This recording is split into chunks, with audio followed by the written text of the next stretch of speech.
మన భారతదేశపు 80వ స్వాతంత్ర దినోత్సవం సందర్భంగా ఈ కార్యక్రమానికి విచ్చేసిన గౌరవ పార్లమెంట్ సభ్యులకి, శాసనమండలి సభ్యులకి, వివిధ కార్పొరేషన్ల చైర్మన్లకి, పార్లమెంటేరియన్స్కి, డైరెక్టర్స్కి, జిల్లా కలెక్టర్ గారికి, జిల్లా ఎస్పీ గారికి, జిల్లా అధికారులకి, పోలీస్ అధికారులకు, కవాతులో పాల్గొనడానికి విచ్చేసిన బృందాలకు, మహిళా ప్రతినిధులకు, రైతులకు, కార్మికులకు, ఉపాధ్యాయులకు, విద్యార్థులకు, మీడియా మిత్రులకు, అలాగే కాకినాడ జిల్లా ప్రజలకి, రాష్ట్ర ప్రజలకి, భారతదేశ ప్రజలందరికీ మన స్వాతంత్ర దినోత్సవ శుభాకాంక్షలు తెలియజేసుకుంటున్నాం. ఈ తీర ప్రాంతం నుంచి జాతీయ పతాకం సాక్షిగా మన స్వాతంత్రాన్ని స్మరించుకుంటున్న ఈరోజు ఎంతో ప్రత్యేకమైనది. 80 సంవత్సరాల అంటే దాదాపు 8 దశాబ్దాల భారత ప్రయాణం. ఒక తరం స్వాతంత్రం కోసం పోరాడింది, ఒక తరం ఆ స్వాతంత్రాన్ని కాపాడింది, మరో తరం దేశ నిర్మాణానికి పునాదులు వేసింది. ఇప్పుడు భారతదేశం మరింత బలమైన, సమర్థవంతమైన, స్వయం సమృద్ధి కలిగిన దేశంగా ప్రపంచానికి నాయకత్వం వహించే దిశగా అడుగులు వేస్తున్న తరుణంలో ఆ మహత్తర ప్రయాణాన్ని మరింత వేగంగా, మరింత గొప్పగా ముందుకు తీసుకెళ్లే బాధ్యత అన్ని తరాల మీద ఉంది, ప్రత్యేకించి కొత్త తరం మీద ఉంది. ఈ సంవత్సరం మన స్వాతంత్ర దినోత్సవానికి మరో చారిత్రాత్మక ప్రత్యేకత ఉంది. మన జాతీయ గీతం వందే మాతరంకి 150 సంవత్సరాలు పూర్తవుతా ఉన్నాయి. స్వాతంత్ర సమరయోధులు కష్టాలు, వారి త్యాగాలు ఫలితంగా మనకు లభించిన స్వాతంత్రాన్ని కేవలం ఒక చారిత్రక ఘట్టంగా గుర్తు చేసుకోవడం కాదు, స్వాతంత్రాన్ని అర్థం కల్పించే బాధ్యతను కూడా మనం గుర్తు చేసుకోవాలి. ఆ బాధ్యతను గుర్తు చేసుకోవడానికి కాకినాడ కంటే గొప్ప వేదిక మరొకటి ఉండదు. మన కాకినాడకి స్వాతంత్ర పోరాటంతో కూడా చాలా గొప్ప అనుభవం ఉంది. 1923లో కాకినాడలో జరిగిన అఖిల భారత కాంగ్రెస్ సమావేశం జాతీయ స్వాతంత్ర ఉద్యమ చరిత్రలో ఒక ముఖ్యమైన అధ్యాయం. జాతీయ చైతన్యానికి కాకినాడ ఒక వేదికగా నిలిచిందనటానికి ఒక గొప్ప ఉదాహరణ. అదే స్ఫూర్తిని మన చుట్టూ ఉన్న ప్రజల జీవితాల్లో కూడా మనం చూడవచ్చు. ఈ తీర ప్రాంతంలో తుఫాన్లు వస్తాయి, సముద్రపు కోత ఉంటుంది, భారీ వర్షాలు ఉంటాయి, ప్రకృతి అనుక్షణం ఎన్నో సవాళ్లు విసురుతూ ఉంది. అయినా మన మత్స్యకార సోదరులు సముద్రంలోకి వెళ్తారు, రైతులు పొలాల్లోకి వెళ్తారు, నేతలు తన మగ్గాల ముందు కూర్చుంటారు, కార్మికులు తమ పనిలోకి వెళ్తారు, యువత తమ భవిష్యత్తు కోసం ముందుకు సాగుతూ ఉంది. కుటుంబాన్ని నిలబెట్టడానికి, సమాజాన్ని ముందుకు తీసుకెళ్లడానికి సామాన్య మనిషి ప్రతిరోజు చేసే పోరాటం ఈ దేశ నిర్మాణంలో భాగం. ప్రధానమంత్రి గారి శ్రీ నరేంద్ర మోదీ గారి వికసిత్ భారత్ 2047 సంకల్పంలో ఆంధ్రప్రదేశ్ తన వంతు బలమైన పాత్రని పోషిస్తుంది. కేంద్ర రాష్ట్ర ప్రభుత్వాల సమన్వయంతో రాష్ట్ర అభివృద్ధి పదంలో వేగంగా ముందుకు సాగుతా ఉంది. కేంద్రం అందిస్తున్న మౌలిక వసతులు, పెట్టుబడులు, సాంకేతికత, జాతీయ స్థాయి పథకాలకు రాష్ట్ర ప్రభుత్వం తన పరిపాలనా సామర్థ్యాన్ని జోడించి వాటి ఫలాలు ప్రజలకు చేరేలా సర్వశక్తులు ఒడ్డి పనిచేస్తాం. ఇటీవల కేంద్రం రాష్ట్రాలకు ముందస్తుగా పన్ను వాటా నిధులు విడుదల చేయగా ఆంధ్రప్రదేశ్కి 4,597 కోట్లు అందాయి. ఇలాంటి కేంద్ర రాష్ట్ర సమన్వయం రాష్ట్ర అభివృద్ధికి మరింత వేగాన్ని అందిస్తాం. అదేవిధంగా స్వాతంత్ర్యం వచ్చి 2 ఏళ్లు గడిచినా రహదారి సౌకర్యానికి నోచుకొని గిరిజన గ్రామాలకు తొలిసారిగా రహదారి సౌకర్యం కల్పించాలనే లక్ష్యంతో డోలీ రహిత గిరిజన గ్రామాల కోసం అడవి తల్లి బాట కార్యక్రమం కింద 2,078 కోట్లతోటి 2,310 కిలోమీటర్ల రహదారుల నిర్మాణం చేపట్టాం. ఇప్పటికే 905 కిలోమీటర్ల రహదారుల నిర్మాణాన్ని పూర్తి చేశాం. జలజీవన్ మిషన్, అమర్ జీవి జలధార కింద గతంలో అసంపూర్తిగా ఉన్న పులివెందుల, డోన్, ఉద్దానం తాగునీటి ప్రాజెక్టులని దాదాపు పూర్తి చేశాం. అలాగే 8,000 కోట్లతో 1,30,00,000 మందికి తాగునీరు అందించాల లక్ష్యంతో చిత్తూరు, ప్రకాశం, పల్నాడు, ఉమ్మడి ఉభయ గోదావరి జిల్లాలో మెగా వాటర్ గ్రిడ్ వర్క్స్ ని వేగవంతం చేశాం. మరో 9,355 కోట్లతో 10 కొత్త ప్రాజెక్టుల ద్వారా దాదాపు 6,500 గ్రామాలకి తాగునీరు అందించే మెగా మల్టీ విలేజ్ స్కీమ్స్ ని ప్రక్రియను ప్రారంభించాం. అటవీ పర్యావరణ పరిరక్షణకు శాస్త్రీయ విధానం, సాంకేతికత, ప్రజల భాగస్వామ్యంతో ముందుకు సాగుతూ ఉన్నాం. రాష్ట్రంలో పచ్చదనాన్ని 50% పెంచే లక్ష్యంతో ఈ సంవత్సరం 10 కోట్ల దేశవాళీ మొక్కల్ని పెంచే ప్రణాళికతో పాటు 74 నగర వనాలని అభివృద్ధి చేశాం. అలాగే దాదాపు 3 కోట్ల సీడ్ బాల్స్ని తయారు చేసి వాటి విస్తరణ కార్యక్రమాన్ని ప్రారంభించాం. వేల హెక్టార్లలో మడ అడవులను సంరక్షించడం ద్వారా దేశంలో 2వ స్థానాన్ని సాధించాం. గ్రేట్ గ్రీన్ వాల్ ద్వారా తీర ప్రాంతాల రక్షణ కూడా చర్యలు చేపట్టాం. మానవ వన్యప్రాణి సంఘర్షణ తగ్గించేందుకు హనుమాన్ అనే కార్యక్రమాన్ని తీసుకొచ్చి 100కి పైగా వాహనాలతో అత్యవసర స్పందన వ్యవస్థను ఏర్పాటు చేశాం. కుంకి ఏనుగుల ద్వారా 15కు పైగా ఆపరేషన్లు విజయవంతంగా నిర్వహించాం. ఎర్రచందనం అక్రమ రవాణాపై కఠిన చర్యలు తీసుకుంటూ దాదాపు 100 మెట్రిక్ టన్నుల ఎర్రచందనాన్ని స్వాధీనం చేసుకుని 242 కేసులను నమోదు చేసి 494 మందిని అరెస్ట్ చేయడం జరిగింది. కేసులో 95% కన్విక్షన్ రేట్ సాధించగలిగాం.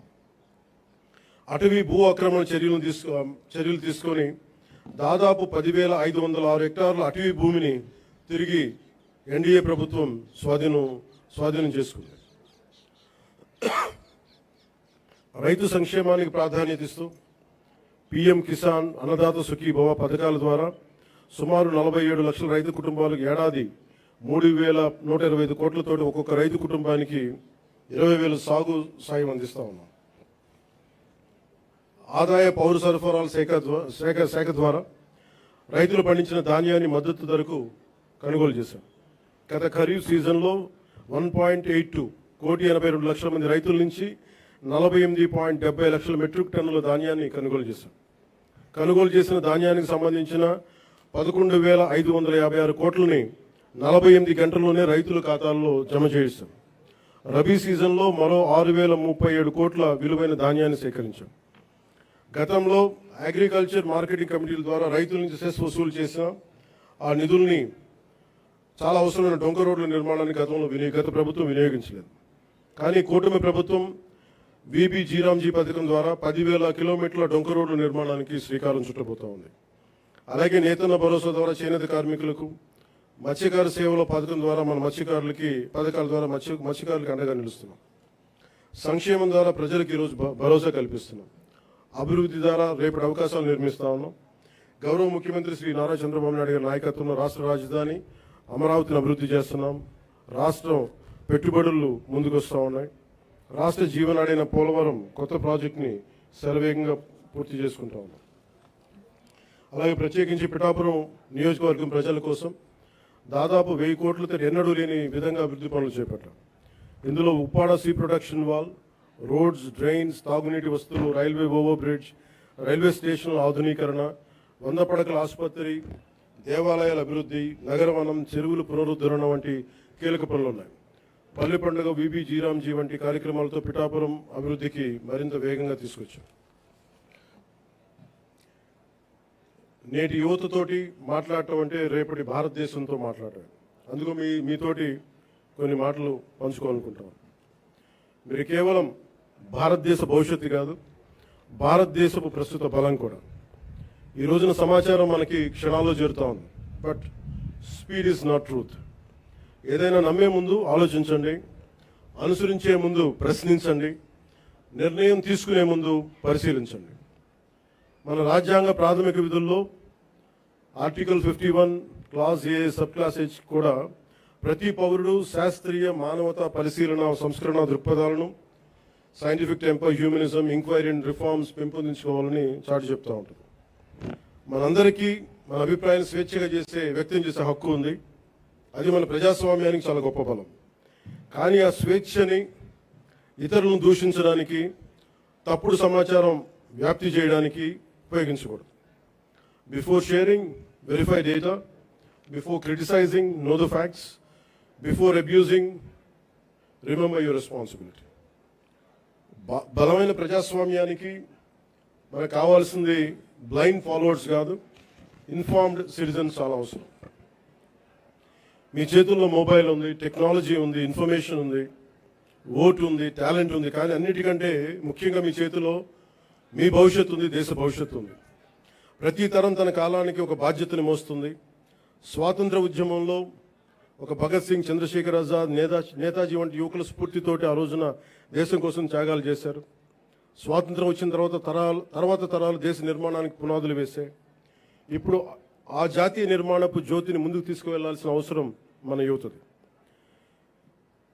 మీరు ఈ దేశపు యువతది. మీ ఆలోచనలు స్వేచ్ఛగా ఉండాలి, అన్యాయంపై అసహనం ఉండాలి, మార్పు తీసుకురావాలని తపన ఉండాలి. ప్రభుత్వాన్ని ప్రశ్నించండి, విధానాలను విమర్శించండి, నిరసన తెలియజేయండి. కానీ మీ కోపాన్ని విధ్వంసంగా కాకుండా నిర్మాణాత్మక శక్తిగా మార్చండి. పోరాడే సమస్యలు నిజమైనవే కావచ్చు, కానీ వాటిని ఎవరు ఏ దిశలోకి తీసుకువెళ్తున్నారు అనేది ఆలోచించాలి. వ్యవస్థలో తప్పుంటే వ్యవస్థని ధ్వంసం చేయడం కాదు, వ్యవస్థని సరిచేయడం అంటే మనకు లక్ష్యం కావాలి. నేను కూడా ప్రజా సమస్యల కోసం అనేక ఉద్యమాలు చేశాను, కానీ ఎక్కడా కూడా ప్రజల ఆస్తుల్ని ధ్వంసం చేయడం కానీ, హింసకి దారి తీయడం కానీ, సమాజాన్ని విభజించడం ఎప్పుడు మార్పుకి మార్గం కాదనే ఆలోచన ఎప్పుడు దృష్టిలో పెట్టుకొని ఉద్యమాలు చేశాం. భారతదేశానికి ప్రతిభ కొరవలేదు, అవకాశాలు కావాలి. అవకాశాలను సృష్టించే సమయం ఇది. ప్రపంచంలోని పెద్ద సంస్థలకి నాయకత్వం వహిస్తున్న భారతీయుల నుంచి, అంతరిక్షం నుంచి డిజిటల్ టెక్నాలజీ వరకు, భారత్ సాధిస్తున్న విజయాల వరకు మన సామర్థ్యాన్ని చాటి చెప్పడం సామర్థ్యానికి ప్రపంచమే సాక్ష్యం. కాబట్టి యువతకి నా పిలుపు ఒకటే: డబ్బుకి మీ ఓటు నమ్ముకోకండి, తప్పుడు సమాచారానికి మీ ఆలోచన నమ్ముకోకండి, ద్వేషానికి మీ భవిష్యత్తును అప్పగించకండి. ప్రశ్నించే యువత కావాలి, పరిష్కారం చూపే యువత కావాలి, అవకాశాలు సృష్టించే యువత కావాలి, భారతదేశాన్ని నడిపించే యువత కావాలి. ఈ తరం చేతిలో ఉన్న జ్యోతి యువత. వచ్చే తరానికి మరింత ప్రకాశవంతమైన భారతదేశంగా మీ చేతిలో ఉండాలని మనస్ఫూర్తిగా కోరుకుంటూ సెలవు తీసుకున్నాను. జై Hind. Thank you very much, sir. Now second in command, Salman God.